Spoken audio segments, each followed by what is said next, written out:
انفرادی اور اجتماعی سطح پہ حوصلہ افزائی کی ضرورت۔ سب سے اولین ذمہ داری والدین کی ہے کہ انہیں لڑکوں اور لڑکیوں کی تربیت میں فرق نہیں کرنا چاہیے۔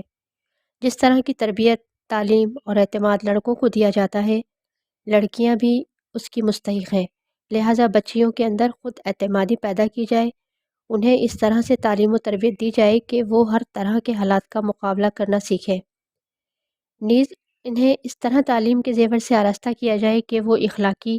فنی اور علمی سطح پہ کسی طرح سے بھی لڑکوں سے پیچھے نہ رہیں۔ مرد حضرات کی یہ ذمہ داری ہے کہ وہ بہن اور بیوی کو تعلیم حاصل کرنے سے نہ روکے،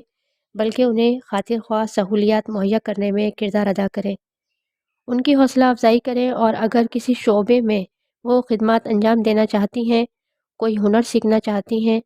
اعلیٰ تعلیم کی خواہش مند ہیں، تو ان کی بھرپور حوصلہ افزائی کریں۔ اس سے نہ صرف خاندان خوشحال ہوگا، آنے والی نسل کی اچھی تربیت ہوگی، بلکہ ملک کی ترقی میں بھی اضافہ ہوگا۔ اس طرح خواتین جس ادارے میں کام کر رہی ہیں یا تعلیم و تربیت حاصل کر رہی ہیں،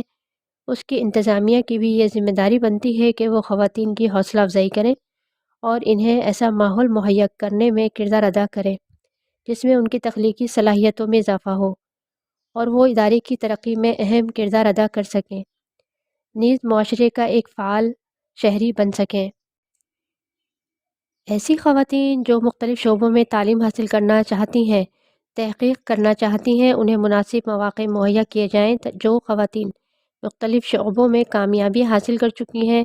انہیں انعامات اور ایوارڈز کے ذریعے حوصلہ افزائی دی جائے تاکہ دیگر بچیوں کے لیے وہ رول ماڈل بن سکیں اور ان کو بھی آگے بڑھنے کی ترغیب ہو۔ اگر انفرادی اور اجتماعی سطح پہ پورا معاشرہ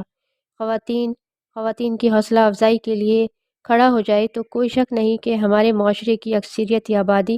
ایک فعال شہری بن کے نہ صرف ایک تہذیب یافتہ نسل پیدا کرے، بلکہ ملکی معیشت میں بھی خوشحالی کی نوید بنے۔